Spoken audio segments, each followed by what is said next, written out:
정관용의 지금 이 사람. 여러분 안녕하십니까? 정관용입니다. 바다를 지배하는 자가 세계를 지배한다. 16세기 영국 여왕 엘리자베스 1세의 충신이자 탐험가인 월터 롤리가 한 말이랍니다. 실제로 로마와 스페인 그리고 영국까지 역사적으로 한 시대를 지배한 나라들, 바로 바다를 지배한 해양 강국들이었죠.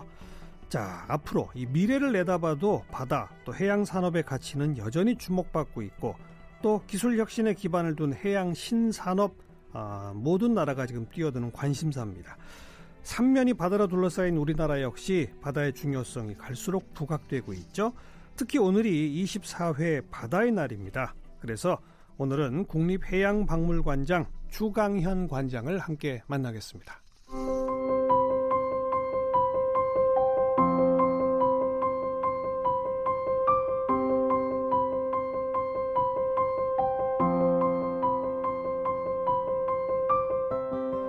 주강현 관장은 경희대학교에서 민속학 전공으로 문학박사 학위를 받았고 고려대 문화재학 박사과정을 수료했습니다. 한국역사 민속학회를 만들어 역사과학으로서의 민속학을 이 땅에 뿌리내리는 역할을 했고 북한 민속학도 개척했습니다. 오랫동안 바다를 연구했고 역사학, 민속학, 인류학, 민족학, 고고학 등 융복합적 연구에 기반해 전 세계로 발품을 팔며 해양 실크로드 문명을 탐구해 왔는데요. 일산 정발학연과 제주 산귤제 등의 연구실을 오가면서 아카이브를 축적시키고 있습니다. 해양수산부 해양르네상스위원장, 해수부 총괄정책자문위원장, 아시아 퍼시픽 해양문화연구원장과 문화재 전문위원, 해양문화재단 이사 등을 역임했습니다. 현재 국립해양박물관장으로 부산에 살며 박물관 경영에 몰두하고 있고요. 국회 해양문화포럼 민간위원장과 디오션 편집주간, 국제해양문화위원 회장 등으로 활동하고 있습니다. 저서로는 등대의 세계사, 독도 강지 멸종사, 환동의 문명사, 우리 문화의 수수께끼, 제국의 바다 식민의 바다, 적도의 침묵, 유토피아의 탄생, 제주 기행, 북한 민속학사 등 50여 권이 있고요. 번역서 인디언의 바다와 어린이책 강치야 독도야 동해바다야, 주강현의 우리 문화, 명태를 찾습니다 등도 펴냈습니다. 네, 국립해양박물관 주강현 관장 나오셨습니다. 어서 오십시오. 네, 관장님. 안녕하세요. 네, 먼저 오늘 5월 31일이 바다의 날이다. 24회 바다의 날이다. 이것부터 모르는 분들이 거의 다 할 겁니다. 그죠? 네, 우리 해양수산부가 처음 만들어져서 바다의 날을 정해가지고 국민들한테 이 삼면이 바다인데도 바다를 잘 모르는 국민들한테 이날만이라도 좀 생각을 해보자. 네. 우리가 식목일 날은 꼭 그날만 심자는 게 아니지만 네네. 최소한 식목일을 정해서 나무를 생각해보자. 그렇죠. 똑같이 이날만이라도 우리가 바다를 좀 깊게 생각해보자. 이런 날입니다. 24회나 됐네요, 벌써. 예, 이게 해수부의 성장과 더불어 같이 왔습니다. 그렇죠. 그전에는 해수부가 없었죠. 예, 바다가 얼마나 중요하냐면, 우리 청취자분들 다 아시다시피 세월호 같은 거로 얼마나 많은 아기들이 죽었습니까? 네. 이렇게 바다를 모를 경우에는 큰 국가적 재난이 나올 수도 있기 때문에 우리는 부정적 의미에서만이 아니라 또 긍정적 의미에서도 바다를 적절히 알아야 합니다. 네. 아마 이 청취 듣는 분들은 늘 생선회를 먹거나 또 고동을 먹지 않습니까? 네, 네. 그러면 또 생선도 다 바다에서 나오고 당연하죠. 그러니까 바다는 우리 근처에 와 있고 또 우리가 소금 없이 못 살잖아요. 굉장히 중요한 겁니다. 그래서 바다는 아무리 지나치게 강조해도 뭐 지나침이 없다는 저는 그렇게 생각합니다. 네. 국립해양박물관 부산에 있죠. 예, 부산 영도에 있습니다. 이건 언제 만들어졌습니까? 지금 만들어진 지는 이제 한 7년 차 접어드는데 공식적으로 법인으로 정식된 지는 한 4년 됐습니다. 네. 본격화된 지는 네. 준비 기간 포함해서입니다. 그래서 이제 본격적으로 궤도에 오르기 직전 그런 단계입니다. 여기 박물관이 영도가 굉장히 부산에서 좀 낙후된대요. 네, 네. 그렇지만 사실은 구도심이죠, 구도심. 구도심이죠. 낙후돼 있죠. 네. 그렇지만 영도에는 그 태종대 같은 아주 자연의 명승지도 있고 영도 등대 같은 것도 있습니다. 거기다 해양수산부에서 해양 클러스터라고 해서 저희 그 국립해양박물관뿐만 아니라 해양과학기술원이 많은 해양관계 시설을 집어넣어서 해양 오션 클러스터를 만들었어요. 다 인근에 있군요. 같이 붙어 있어요. 그래요. 여러 가지 10개의 기관이 걸어 다닐 수 있습니다. 네, 네. 그리고 거기서 조금만 걸어가면 국립해양대학교도 있습니다. 대학교. 네, 대학교도 있습니다. 그래서 그 모든 클러스터 안에 문화적 중심으로 박물관이 딱 서 있는 겁니다. 네. 그러니까 혼자 외롭게 있는 건 아니고 여러 가지 해양 산업, 기술 또 유니버시티 이렇게 같이 있습니다. 박물관이라면 옛날 것들 모아놓은 전시하는 곳 아니에요? 기본 개념이? 네, 당연하죠. 뭐 어떤 것들이 있습니까 여기에? 저희들이 그 공식적으로 이건 공개도 되는데 국가가 그래도 없는 돈에 많은 돈을 투자하고 있습니다. 연간 한 15억 정도를 투자했으니까 6년을 수입했으니까 거의 90억 이상이 투자했습니다. 예를 들어서 뭐 선인들이 그린 옛날 그림이라거나 또는 옛날 수군 자료, 또 이순신 관계 이런 자료라거나 여러 가지 세계적인 지도 자료. 예를 들어서 1600년대에 만들었던 굉장히 세계적 규모의 양피지 지도 같은 거, 그 경매에 사온 겁니다. 뭐 고가의 뭐 예를 들어서 뉴턴 일가가 썼던 실제의 지구이라거나 이런 거 다 들어와 있습니다.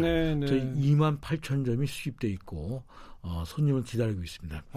그만큼 그것은 충실한 예산 가지고 충실하게 수집해 왔던 결론이고 그리고 물론 당연히 모형도 많이 만들고 또 현재는 이제 현대적인 아트도 수집합니다. 현대적 미술을 수집합니다. 이제 우리가 바다와 관련된 미술 작품들. 그러니까 이 방송을 듣는 분 중에서 자기 집안에 바다 관련 미술이라거나 바다 관계 골동품이 있을 때 우리가 이제 곧 6월달에 공고가 나가요. 공식적으로. 공식적 채널 통해서 오프라인 할 수 있고 또 우리가 정식 제 가격을 매겨서 사드리는 거니까 얼마든지 들고 오시면 됩니다.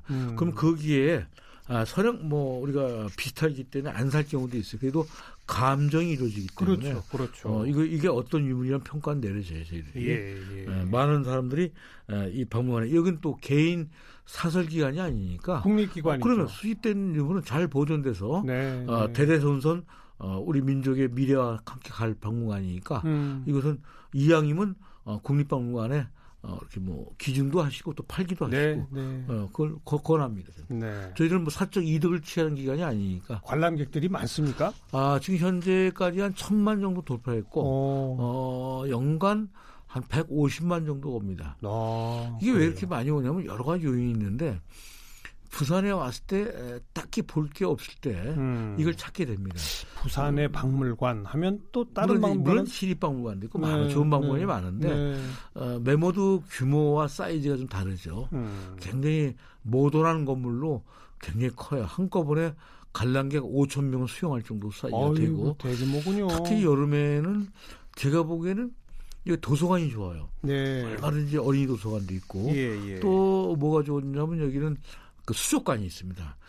물론 수족관이 대형은 아니에요. 그렇지만 뭐 바다 거북이도 뭐 떠다니고 그러는데 수족관은 들어가려면 입장료가 비싸요. 근데 저희들은 다 무료예요. 무료예요? 완전 무료예요. 알겠어요. 그리고 주차장이 큰데 주차료가 하루 종일 세워놔도 1,000원 받아요. 관리비밖에 안 받아요. 그러니까 그런 것들이 매력 있게. 근데 저희들은 어차피 국립이기 때문에. 알겠습니다. 시민 서비스니까 사실 시민들이 자기가 낸 세금 돌려받는 거니까. 그렇죠. 적극적으로 돌려받을 필요가 있죠. 박물관 자주 갈수록 세금 많이 돌려받는 거예요. 그러면 저희들만 아니라 뭐 얼마든지 민속박물관이나 우리 국립 역사박물관이나. 관장님 이제 한 1년 되시는데 취임하시고. 1년이 좀 안 됐어요. 그러니까요. 10개월 좀 됐습니다. 해양문화 아카데미라고 하는 것도 만드셨다고요? 이건 뭡니까? 시민들한테 해양문화를 교육시켜야 되잖아요. 잘 모르는 사람들한테. 그러니까 일반적인 단계가 아니니까.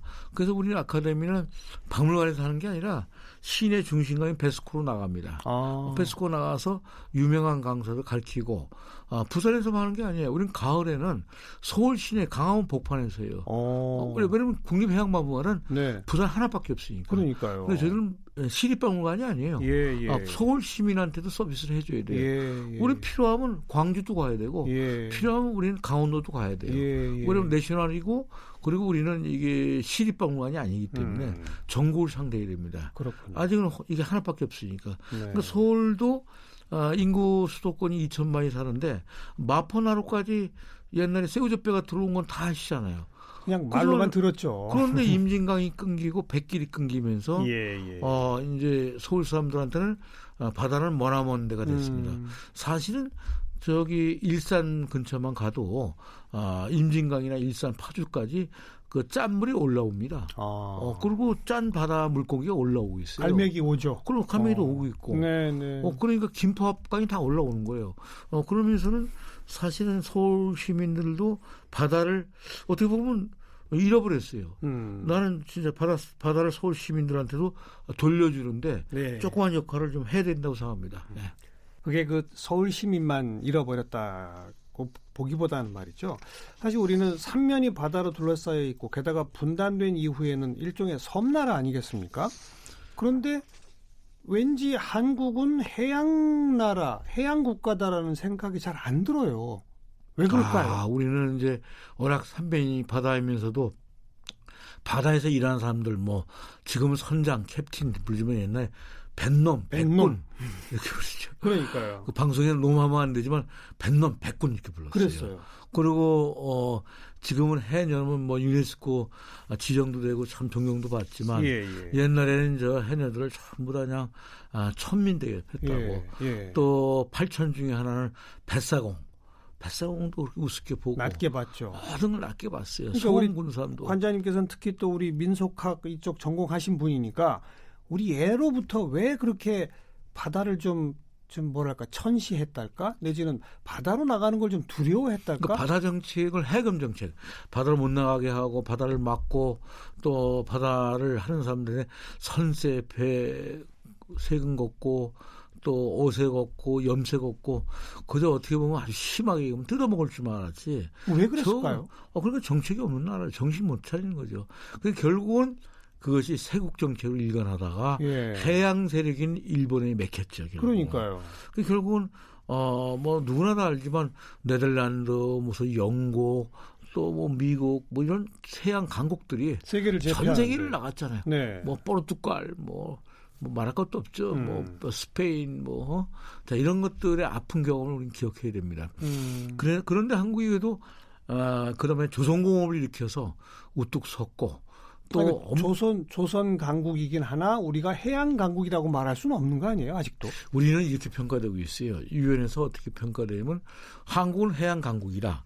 그런데 하드웨어 다시면 조선이나 해운이나 물류나 이것은 세계적 국가다.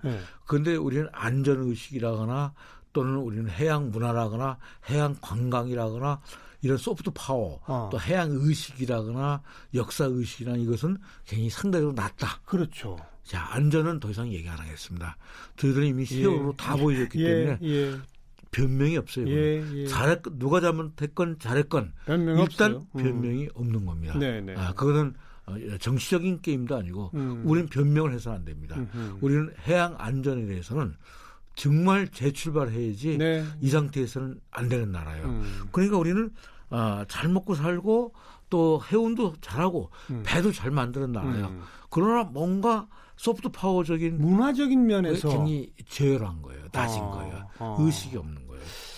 이런 것들은 고쳐야 돼요. 제가 알고 있는 그 역사적 상식으로는 고려 시대는 대항해 제국이었고 전 세계와 교류하고 이랬었다는데 조선부터 중국의 어떤 그 유교의 지배를 받고 어떤 의미에서는 중국의 스스로 속국임을 이렇게 자임하면서 그러면서 너무 대륙지향적이 돼버린 거 아닌가 맞습니까? 네, 맞습니다. 고려시대 때만 해도 이래서 왕건 자신이 해군이었잖아요. 지금으로 따지면 해군이죠. 해주 출신으로서. 그러다가 이제 중국이 해금 정책을 하게 된다고. 중국도 처음엔 잘 나갔죠. 정화라고 하는 위대한 항해를 터서 아프리카까지 가고 그렇죠. 엄청난 항해를 했잖아요. 그런데 결과적으로 중국도 명나라 때 들어와서 해금 정책을 시작했다고. 그러니 결국은 해금 정책을 하면서 중국이 축소, 그걸 우리가 이제 뭐 상투적인 말로 쫄아붙었다 그러죠. 작아졌죠. 규모가. 한국도 역시 잘 나가다가 모든 걸 폐쇄시켰죠. 네, 수동적이고 네. 방어적인 곳 들어갔죠. 네. 물론 요인은 여러 가지예요. 뭐 일본의 왜구가 노략질을 너무 심하게 하고 그러니까 그렇죠. 가능하면 이제 자기 보호하려고. 근데 자기 보호를 하는 방법은 두 가지잖아요. 공격적으로 나가는 방법도 있고 방어적 기제가 있단 말이에요. 예. 근데 지나치게 방어적 기제로만 나갔다고. 자, 이 결과가 결국은 구한 말에 나타난 것이 해양설이 나타났단 말이에요. 그렇죠. 거기 이양선이라는 게 나타나고 소위 해양 제국주의 세력이 나타났단 말이에요. 자, 근데 이양선들은 우리는 이양선이지만 이름 없는 배들이지만 서양에 족보 있는 배들이 나타나요. 맞아요. 걔들은 다 선적을 들고 탐험선들이 온 거라고. 자, 그걸 우리는 그냥 이름도 모르니까 이양선. 이국에서 온 배다. 이국인데 서양 배니까 이양선 해버렸다고. 자, 다시 얘기하면 저희가 바다에 대비를 못하고 어떻게 보면 좀 멍청하게 있다가 네. 크게 당한 것이 식민지였죠. 네. 일본은 좀 달랐어요. 다르죠. 일본은 나가사키에 이미 개항을 해서 네덜란드에 나락을 받아들였고 준비된, 물론 막부도 바다를 열지 않았죠. 그렇지만 가마코는 못 막았잖아요. 나중에도 모든 막부가 막았다, 군사에서. 그렇지만 우리가 유심히 봐야 되는 게 일본의 막부가 막으면서도 열어준 게 바로 그런 대지마 같은 낙하사이에 출구를 열었습니다. 그래서 나낙이라고 하는 서양 항문이 싹 터가지고 벌써 일본은 메이 유신을 단행할 때는 물론 일본도 페리제독, 미국 페리제독의 강화배에서 열죠. 그러나 메이 유신을 단행하면서 바다를 통한 부국 광명의 길을 걷게 되죠. 그렇죠. 그래서 우리보다 꽤 일찍이 시작했습니다. 그럼 우리는 이제 결국 맥혔죠. 앞으로 21세기의 미래를 내다보면서 조금 아까 관장님 강조해 주신 대로 그저 조선업으로, 물류업으로 돈만 버는 그런 게 아니라 우리 국민들의 해양 문화, 의식, 소프트웨어를 발전시키고 증진시키려면 어떻게 해야 되겠습니까? 지금 계속 제가 소프트 파워를 얘기하는데 뭐 돈 버는 논리는 경제 논리고 네네. 또 경제는 뭐 돈을 많이 벌어야죠. 중요하고 필요하죠. 굉장히 필요한 거죠. 근데 그것만 갖고 되는 게 그렇지만 아니죠. 중요한 게 범국민적인 의식을 끌어올려야 돼요. 제가 오늘 자꾸 방송 나와서 우울한 세월호 얘기를 자꾸 얘기하면 이런 게 언뜻 보면 뭐 잘못한 사람들이 많죠. 거기는 뭐 한두 명이 아니에요. 뭐 시스템도 잘못됐고. 그러나 유심히 보면 아주 심하게 하면 우리 모두의 잘못이에요. 네. 우리 모두가 바다에 대한 의식이 그것밖에 안 된 거예요. 네. 우리 수준을 반영한 거예요. 네덜란드 사람이 이런 얘기합니다. 너희들 세월호는 굉장히 안 됐다. 충분히 이해한다. 그러나 우리는 세계 해양을 개척하기 위해서 엄청난 사람이 죽었다. 그랬죠. 배가 100척이 떠났으면 그랬죠. 그중에 30척도 못 들어왔다. 옛날엔 그랬죠. 대부분이 사라졌다.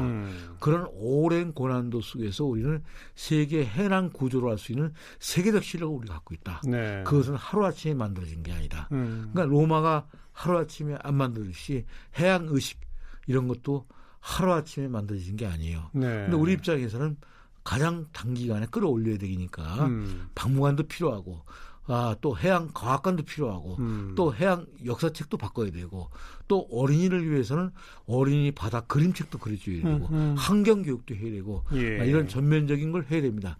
그러면서는 이제 해양수산부가 만들어졌다가 또 폐지됐다가 또 다시 살아났어요. 그랬죠. 그래서 좀 그런 역할을 하고 있는데 저는 그렇습니다.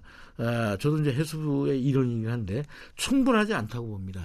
이제 어떻게 보면 우리가 1000m 달리기를 한다면 한 100m는 지나간 것 같고 네. 그러나 아직도 갈 길이 멀다. 10분의 1. 경제적으로는 굉장히 많지만 네.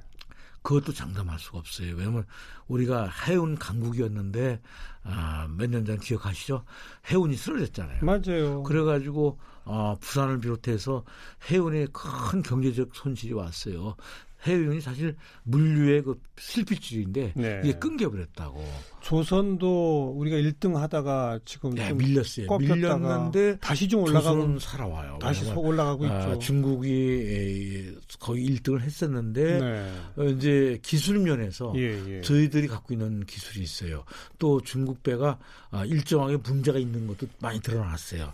그러니까 선주들이 다시 돌아오고 있어요. 네. 마찬가지로 해운도 우리가 잘 나갔어요. 예. 그랬는데 우리가 수출과 수입으로 먹고 있는 나라니까 해운 없이 못 살거든요. 그럼요. 해운을 쉽게 얘기하면 컨테이너 배를 생각하면 딱 맞을 거예요. 예. 그랬다가 우리가 어떻게 보면 망해버렸어요. 갑자기 폭락을 했어요.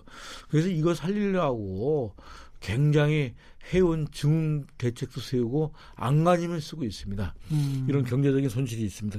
그러니까 잘 나가는 게 잘 나가는 게 아니고 내려갈 수도 있고 또 안 나가는 게 영원히 안 나가는 게 아니고 또 올라갈 수도 있고 이 해양이라고 해서는 흥망성쇠가 되고 있어요. 예, 포르투갈과 에스파니가 나가다 내려갔고 네덜란드가 올라가다 내려갔고 그랬죠. 영국이 헤게몬을 잡다가 또 내려갔고 또 신흥으로서 중국이 약진하고 있고 일본이 네. 약진했고 네. 또 아메리카 대륙이 신흥이지만 약진했고 러시아도 해양 강국이에요. 또 중국이 강국입니다. 한국도 어떻게 보면 강국이에요.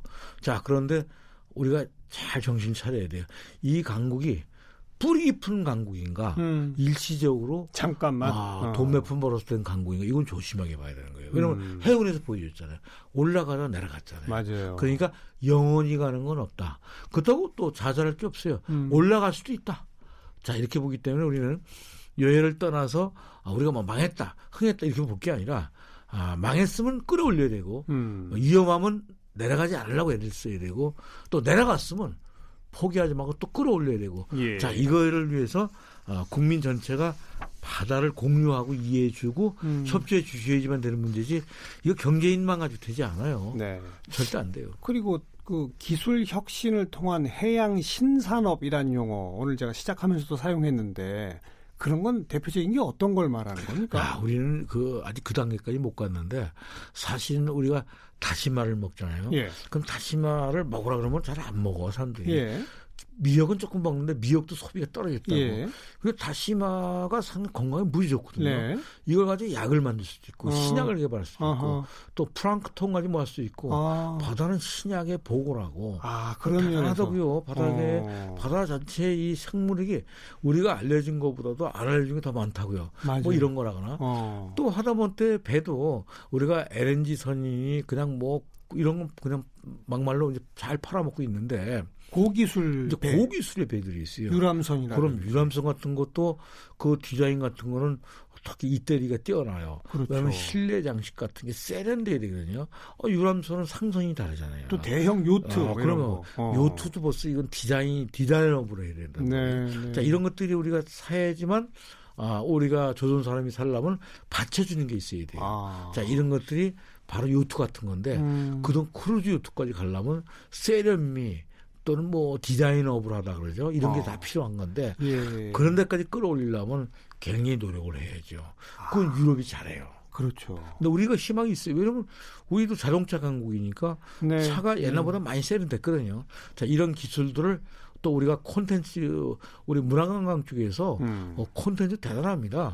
우리 유수의 그 미래에서도 수많은 인력이 쏟아나오기 때문에 우리 디자인을 잘할 수가 있거든요. 네, 그래서 네. 이러한 문화예술적인 감각들이 산업기술과 잘만 연결된다면 미래적인 보고로 될 수 있습니다. 어떤 부분은 되는 것도 있어요. 네. 그러나 제가 꿈꾸는 거는 그리스가 얘기하는 거나 뭐 프랑스 애들이 하는 그런 정도의 디자인 솜씨를 좀 원한다는 얘기죠. 그래서 역으로 요트를 팔아먹자는 얘기죠. 그렇죠. 전 세계에.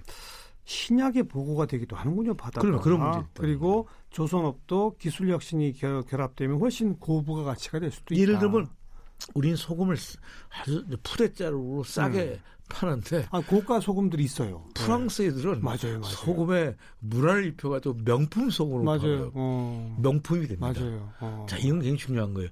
지금 수산물도 소비의 양극화가 벌어졌어요.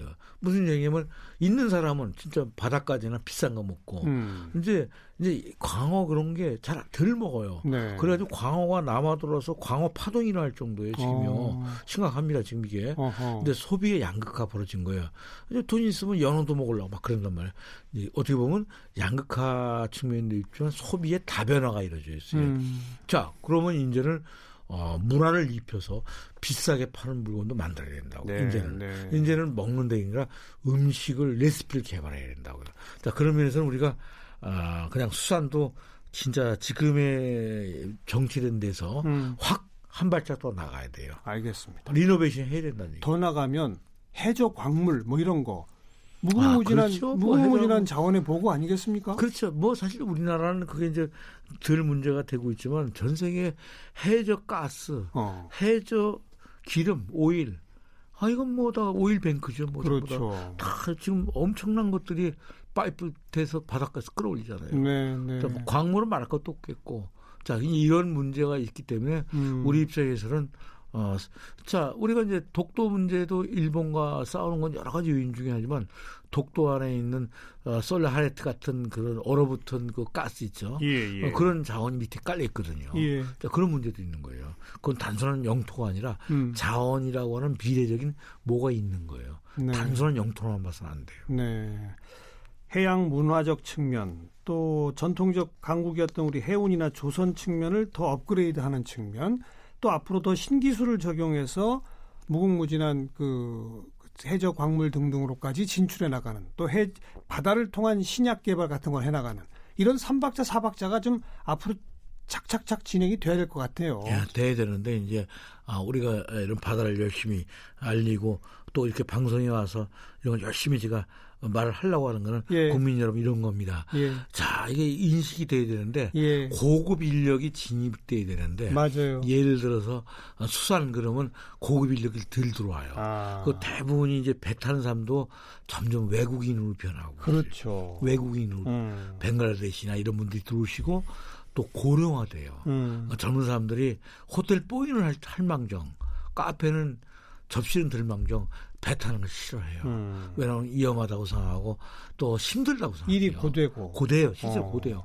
그러다 보니까 점점 노동 환경이 힘들다 보니까 한국인들 진입이 없어지고 또 고령화가 되고 있고 자 이런 것들은 상당히 위기의식을 느껴야 돼요. 자 그래서 우리가 고급 인력이 들어와야지만 어느 산업이나 발전해 나갑니다. 그렇죠. 네. 물론 외국인 노동자도 중요합니다. 그런데 외국인 노동자만 가지고 되는 게 아니라 자국민의 일정한 퍼센트가 반드시 확보돼야 됩니다. 맞아요. 그래서 이런 방송을 듣고서 바다에 도전할 수 있는 젊은이들이 많이 생기기 진짜 빕니다. 새롭게 도전하는 젊은이들이 많이 생기고 또 그 젊은이들한테 합당한 고된 만큼 합당한 대접을 해줄 수 있는 고부가 가치 산업도 크고 그렇게 해서 가야죠.